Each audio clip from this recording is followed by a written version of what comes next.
Hello, people. This week I read Leviathan Falls, the final book in the Expanse series. And, I don't know, this might be a short video. I don't have any notes because I don't think I need any notes. There's nothing to get lost with. 97% of this book is perfect. It's your standard Expanse, what you want. It's space action, you're on a ship, etc. Nothing wrong with that. Nothing wrong with 98% of this entire series. I loved all of it. If you watch these videos, you'll know. But I've said throughout, the final judgment is going to be the finale. How do we end this thing? We got this big space opera situation going. How do we end it? And I have to say, they didn't end it well. They didn't end it well at all. And there is a difference between an ending I don't like and an unwell ending. So that's what I'm going to get into. Not covering the rest of the book at all. Don't have to. This ending, blots out the rest of it. My only question after all of this, and I don't know yet, is how it's going to affect a reread. Okay, let's get into it.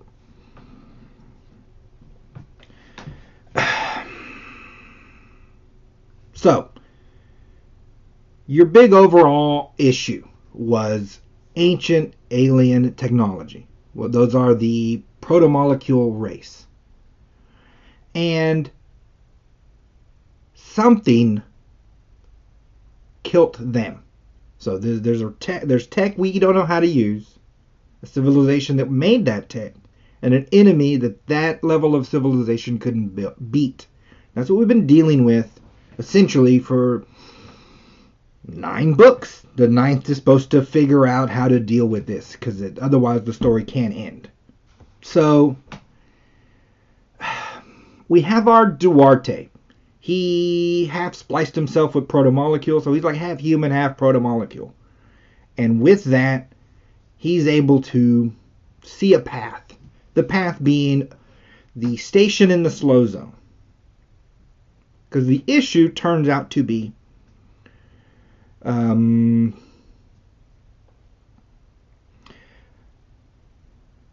way all of the tech works, I guess the root behind it, why it can do things that break the laws of physics, a la, teleport you across the galaxy through a ring, etc. All the other tech that shows up, why they are able to do it is because there's a second dimension, an alternate.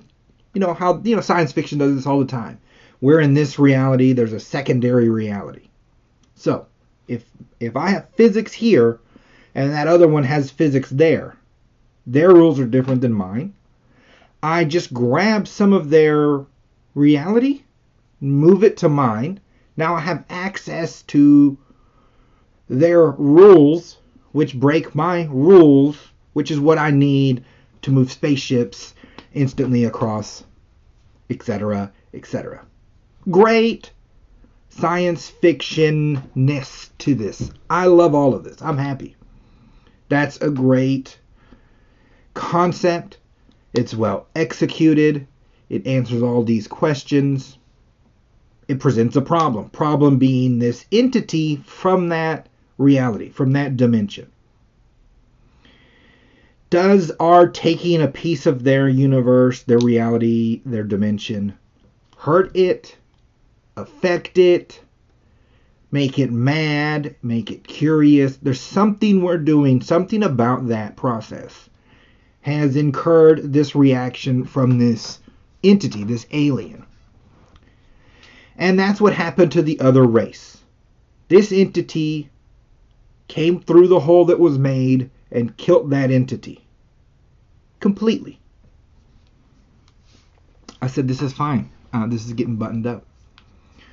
So our Duarte realizes this, and that this threat will not end until it kills humanity off. Humanity harder to kill than this other entity. Why? Just like the enemy entity is just one mass thing, so were this protomolecule race. They may have been multiple individuals of some kind, but collectively in their brains, they were connected telepathically some way like this. They had always been this way. Like if plankton grew and evolved out of plankton or something like this. This is the energy that it gives me. And so he says, if I can use the tech they left, because he says they invented a sword to kill the enemy, but didn't have the strength to wield it. They had always been a singular thing made up of multiple pieces. We have always been multiple singular things. That's more chances at life and death. That's more chances at different experiences, etc., etc. The station in the slow zone. Duarte goes in there, activates this thing, and it allows him to turn humanity into a single force. We're all going to be connected. He controls all of them. Memories start bleeding in, etc., etc. You'll lose your individuality. He'll gain the strength that he needs. And he's in the process of this. So we get to the end of the book, and it's, of course, Holden's going to go in there and do something. And I guess here's where the problems start. Here's where the problems start for me, because the things we want to happen, well, okay, it's not what I want to happen. It's what should have happened. So, one, we can't get the station open. How are we going to get the station open? We have our catalyst. This is person filled with protomolecule that doesn't die. For whatever the reason. Again, humanity, the variations in humanity made this one person able to live filled with this. Now in the book, they just open the door and there's see if the Wi-Fi works, so to speak. For whatever reason, Holden thinks he has to inject himself with protomolecule for this to activate. I'm not sure that would have been the case. I don't remember in the earlier books if he was actually infected with protomolecule or if there was just some on the Rocinante. In any case, let's say you did. He had to. He injects himself so that, your Detective Miller hologram can come back, which is fine. I love this. And open the door and get us in so we can go talk to this guy. Holden takes Duarte's daughter because he thinks that'll be a way to connect to his humanity. He doesn't take Naomi.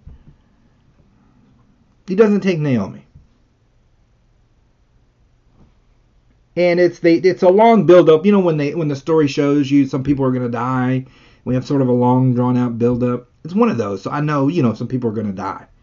Some kind of way it's going to go this way. But my problem is, the love story between these two has been a force in the story. So they aren't 20. They are 50-somethings. They've been together for 30-something years through world-changing events. And in a step that they feel maybe like the last of steps, right? There's not a lot of hope leading up to this. You don't go, Holden gets out every time and then she'll be shocked if he doesn't. You have steps where you think maybe this isn't one he's going to come back from. That after he's been kidnapped, not kidnapped, arrested. After he was arrested and tortured for years and then they rescued him. How after all of that would this Naomi leave Holden to go do the thing on his own one more time? I think she would say, you know what? No. You leave me all the other times without asking. This time I'm telling you, I'm going to go with you. Period. Now maybe he has a conversation where he's like, I can't be me if you're not safe. We could have, maybe that's the argument, but I don't think she'd have listened. She's headstrong. She's independent. She's a belter. They don't take no. If there's any chance he lives, there's every chance she would live too. I think they would have gone together. They would have gone as a pair. Sink or swim, irrespective. I feel like that pairing would have changed other outcomes at the end as well. Because the Duarte guy apparently is out of his mind. That now for some reason, they get the sense that the protomolecule or the other entity is playing on his mind, like getting him to turn against what he needs to do. And I'm like, okay, if it did it to him, why wouldn't it do it to Holden? Maybe he didn't have enough time. In any case, he's out of his mind, but Holden isn't. That's what we got to settle on. So we have to kill him to get him off, and it's a big fight. Kind of gruesome. So then Holden attaches himself to this apparatus that lets him control the sphere, that lets him control the slow zone. And he sees the same thing Duarte sees, that I can use this tool to fend off this enemy. The tool then requires me to take individual autonomy from people.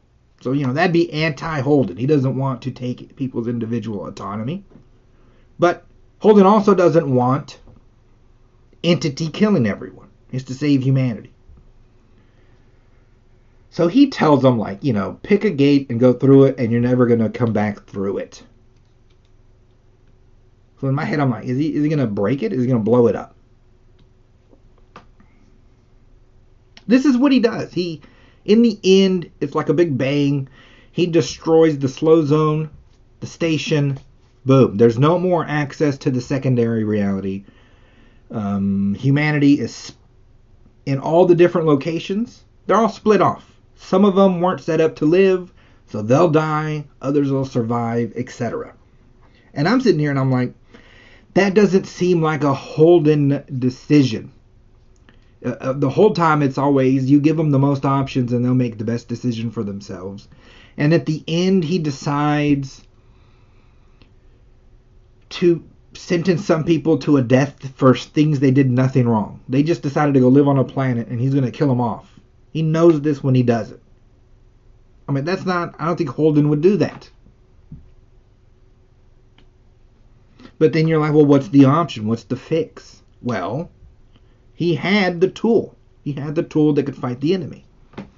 And the book has told me through multiple occasions now, it stressed evolution. So when our death slug showed up, our scientists, Okoyo, is looking at it and just, amazed at the growth this animal's had. That it's a chain of evolution detached from anything that we know. Its problems, the things that killed it, the things it overcame to become the thing that it is. That chain of events is completely unknown. That's what we are. What does it say? We're murder monkeys. That's the history of our evolution. Again, these are the rules the book uses to say we have had 10,000 years of killing each other, of dying, of surviving, etc. Molten lava, earthquakes, storms, dinosaurs, animals, disease. Live, die, live, die, live, die, till we're at the modern era. And that's why we can use the sword the protomolecule race couldn't use. We know how to kill things. So his option was, kill some people, kill this entity. He didn't in any way, through his justification from anything that I read, have any kind of a deference to the entity. So it's not like he said that creature deserves to live. That wasn't. I didn't get that out of his thinking. He's just, this is this thing, this the sense of maybe this thing's too much for anyone to deal with. Wherein I think what would have happened is, your humanity takes over. If you're trying to kill me and my people, self-defense. It's always been accepted amongst humanity. You get the sword, you kill the entity in the other reality, in the other dimension. Kill it like it killed. Now it knows. It made one mistake and it was messing with humans. And we go and we kill it. Then he doesn't have to use the machine to manipulate people. You see? We didn't do this, though. He just blows it up. And you're like, oh, God. I also think that if he had gone with Naomi, right, then we get the great Adam and Eve analogies. We get, I don't know how many times I've heard in psychology, right, like two-parent households raise better children. The cosmic pairing of man and woman.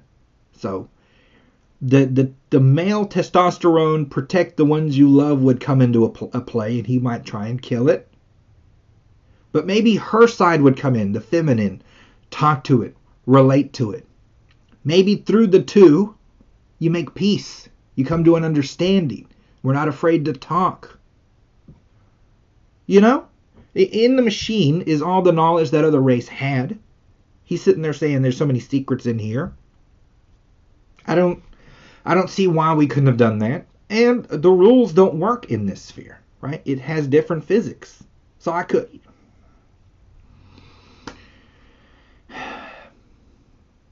I'd have had Naomi and Holden both go in the machine. Both become part of the machine. Now they're eternal. But what they are then is, one, together forever. It's a great story. Two, Holden gets to be Holden forever. Not a god, but limiting humanity's tendencies to kill each other. Because he has access to the big computer that shows them. That's probably no, yes, no. I just won't let anyone use it. That'll be fair. But the gates would still be open and we'd still be moving around and he wouldn't have consigned some people to death. That's what I'd have done. They didn't do it. They just blow it up. Then we add to it, okay? Because it's not just Holden not acting like Holden. I think it'd also be cosmic justice, right? If he had to, because he's always the one that's just spilling the beans and causing an issue. It'd be cosmic justice if he had to be in charge of when to spill the beans responsibly forever. That would have been just funny. But the other characters. So he says, pick a gate, go through it. You're not coming back.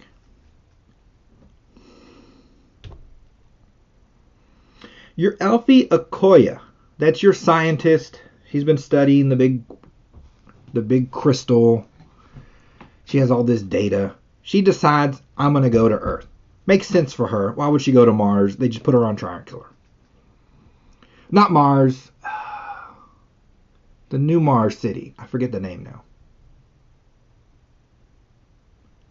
In any case. She goes back to Earth's solar system. Again, I already don't like that Naomi is leaving Holden. But she is, so she's going to pick one. She picks to go back to Earth. Which I guess is fair. Amos is going to go wherever she goes. He doesn't care. But Alex has his kid went to some other one. So he wants to go to that one with his kid.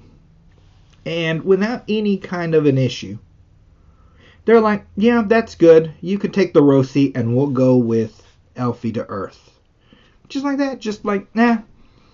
The 30, 40-year friendship means nothing. I don't know. Okay. So Naomi's going to go to Earth. and just have nothing but bad memories about Holden? This was Holden was.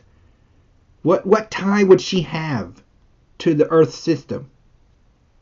She'd just as readily go with Alex to his kid. At least there's a new thing there. There's kid and grandkid. There's more growth, you know?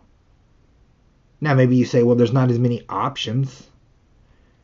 There's enough options for him to go and live. Why wouldn't there be enough for them? They have a spaceship. There's a space dock there. Now, so the crew just sort of breaks up with no kind of ceremony. And my Rosie, it's rickety now because it went through battles, but it's Alex, so he's going to baby it on through. And so he gets to ride off into the sunset with the Rosie. And I'm like, the Rosie kind of deserved more than that. It did a lot for humanity. But now we just split them up. I'm like, I'm not sure. Even if Naomi doesn't stay with Holden, I'm not sure she leaves Alex to go on his own. They've faced the end of the world multiple times. Sink or swim together at some point. They were loyal in every other sense. And then in the end, disloyal? Not disloyal. That's what it comes off as. You know what I mean? And I'm like, this, wow. It's so ungratifying. And it's so against character. And then I'm thinking, you know, if this had been the end of book 3, let's say we want just to make it 3 books instead of 9, I think I'd have taken it a lot better. I think younger, if they were all still in their 20s, 25-ish, these decisions make more sense to me. All of them. I don't need the rest of the other books. You added things that would have changed the outcome. So before he's tortured, maybe he's okay, you know, just killing himself, a small sacrifice. There's less people dying. It's the greater good. You know, all these things. But to have him depressed at such a way because of the torture, that he's okay, you know, killing himself and making this final sacrifice to be more Holden again, then you should also have some change in Duarte's interactions with him.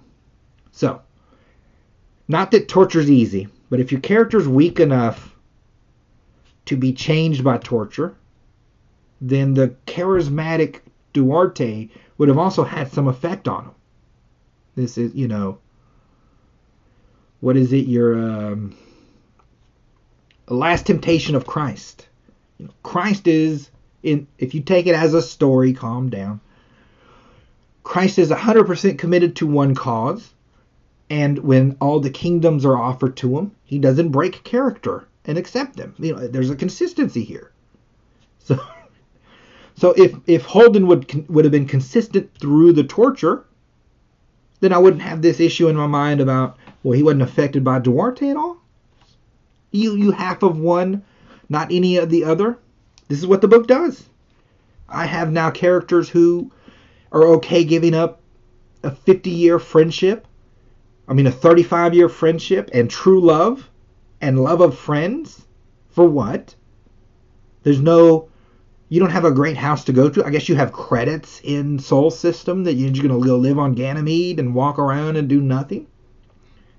They were willing to die for their friends before. They're not willing to die for them now. That's what I have inconsistencies. There's also, you know, sort of your respect for your audience a little bit, I would guess. I'm 9 books in. You don't think I know these characters? 9 books in, you don't think, and it's not, okay, you pay for the books. That doesn't entitle you to say how things end. But what some of all art is finished in the eye of the viewer. So if I make a painting and I put it in my room and I never show anyone, it's for me. It's what I want to see. I could paint this. I could paint this and say that is a cat. If no one sees a cat and everyone sees, sort of an elf lady, then I kind of painted an elf lady. Well, I intended, your intent now doesn't matter. Execution also matters. If you keep that in your house, never show anyone, it's a cat because it's mine. And I never showed anyone. But you put this thing out, the audience has some say. Not in a way that would change anything. I can't tell them, change your story or anything like that. But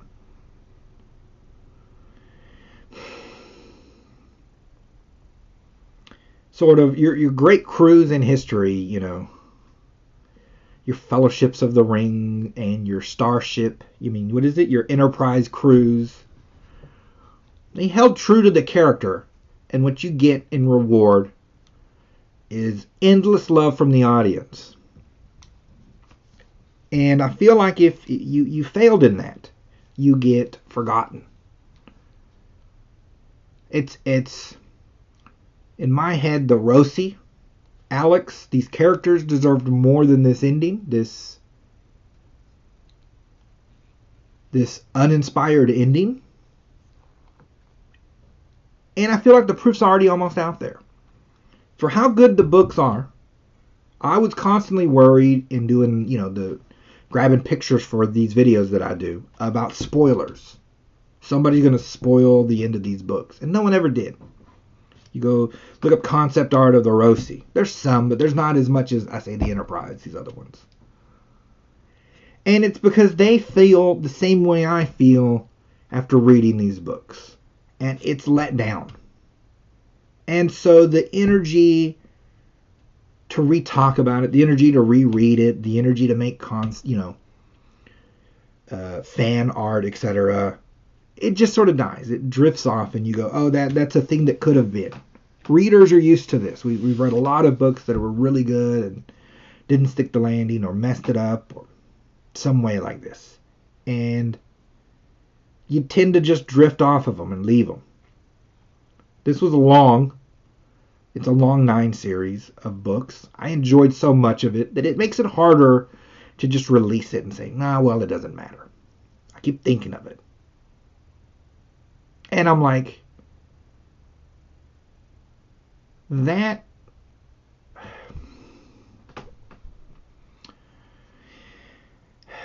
it's so hard to find. It's so hard when you want to like it, you do like it, it rewards you for that like. That interaction's difficult. That it's a shame that was, sort of dropped off the table for this ending. It's clanked on the floor and it's dented. It's to me, it's just a shame that I don't get that cycle.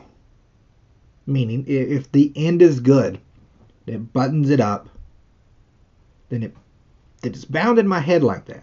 And then when I reread it, I'm enjoying the whole thing again, and I'll reread it. I don't get that. I think now when I reread it, I'm pretty sure, I'll start and I'll know that ending's coming. Not in the sense of like, okay, you read a biography of Winston Churchill. Why am I sad by the end of a biography on Winston Churchill? I know he dies. He died a long time ago. Because it's so well written that I'm in the journey with the character, with the person. And by the end, I feel what they felt. Sad because this great person dies. But it's buttoned up and it's his life and it was reality. A biography is truth, so I don't have to over worry about, well, he shouldn't have done that at the end of his life. It's what he did. I don't have to worry about should or shouldn't.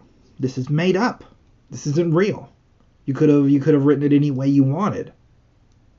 I could have gotten the great thing that buttons it up. I don't want Holden to die. I didn't want Naomi to die. I liked all of these characters, but if in the end Naomi and Holden died together, Same outcome, right? Even though I'm against the outcome, I don't think it's very Holden-like. Maybe as a pairing, Naomi would have said, you wouldn't do this, but sometimes I do what needs to be done. We'll do it together. I could have worked with that. And then Amos would have gone with Alex because he doesn't go where he goes. I think I could have lived with that a lot better. The crew didn't bail on each other. That's the root of what that crew was. It's the reason after 30-something years they didn't add crew members. They never bailed on what they were. And I could have lived with that. I would have wanted him to live. I liked my fantasy version where he becomes the hall monitor a lot better. I wouldn't have got it. I said, fine. That's, it'd be cooler with the gates open, but they're closed. But everyone was true to the cause. That's the real issue I have. They were untrue to the cause being the characters that they are. And so now I'll read, and it'll be book 3 or 2, and we're on Ganymede, and we're doing this, and I'll go, well, who cares? All this is, when you tell me about this new planet and all the stuff happening there, I'll go, well, they're going to be cut off in a minute. So what does this matter? That end affects the other ones.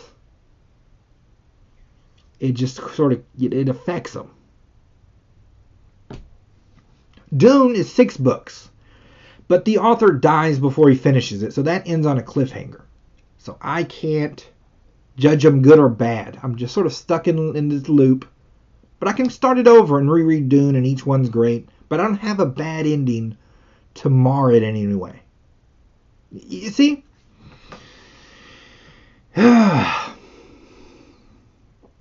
And then we cut to, because they always have an epilogue. I'm pretty sure that's the last Expanse book. I don't think that I've heard of another one. I know they wrote another book, but I think it says that it isn't a sequel to The Expanse, which would change things. Here, let me hear me out. You read the epilogue, and it's some deep space flight coming back from Earth. A la one of the many planet colonies. It's been 1,000 years or 2,000 years. They've now worked the tech between what was left, what they had, and their own ingenuity up to high enough that we have the intergalactic travel to get said guy from said place way out back to Earth. He goes back to Earth. It's kind of like Mad Max-ish, which I don't know if it would be, but let's say that it is. I mean, they still have belters there and Mars, and they still don't get along completely, so maybe it does. Maybe it turns into a hellscape of sorts. And they tentatively get out, and they're wanting to make contact with long-lost Earth. And a particular guy comes up. Now, obviously, on the audiobook, you hear his voice and you know. But I kind of guessed it. It's Amos. Amos comes up because he's been modified by the protomolecule, and I'm pretty sure he doesn't die. He's just going to live forever. I'm like, of course, the one who lives forever is Amos. And they're talking. And sort of that's how the book epilogue ends. And then I'm like, well, you might as well have left the gate open. If we're just going to end the story on the reconnection of humanity, because we still now have all those issues to deal with. You could have just as easily left the gates open and have people move through and just nullify the one problem. If we had another story and it's Amos continuing, it would kind of change. Don't know. There's also, if we're going that far in the future, eventualities of the entity you didn't kill. It knows there's this other dimension now. Maybe it fights to get through and kill us anyway. So do we just delay the inevitable for no reason? Are we going to have enough tech then? Is our tech going to equal then? Questions. It's fun that Amos lived, but I'm not overjoyed by it. It just reminds me. I guess the two twins lived as well. I guess we were unable to share that live forever tech. I mean, they had the proto-molecule.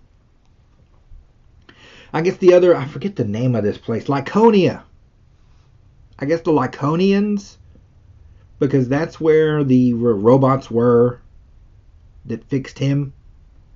Maybe they're all immortal? I have no idea. Just disappointed.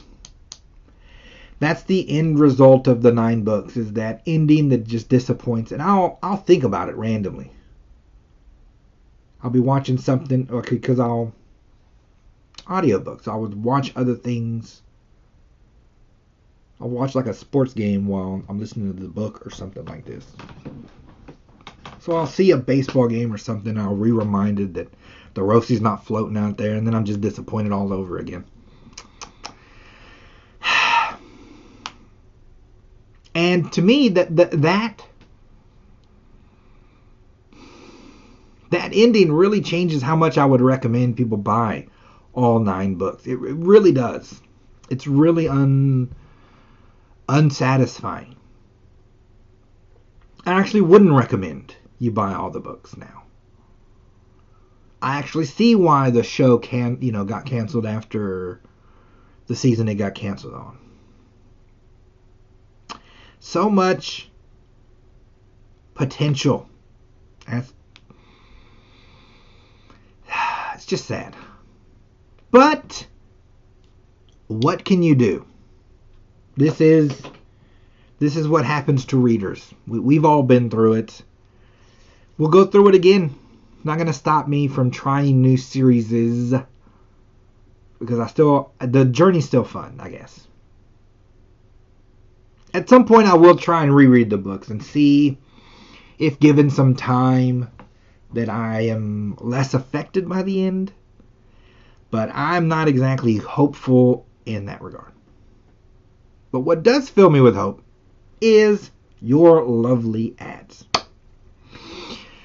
These are my books. Should you get these or the Expanse? The Expanse are definitely longer. I get mine.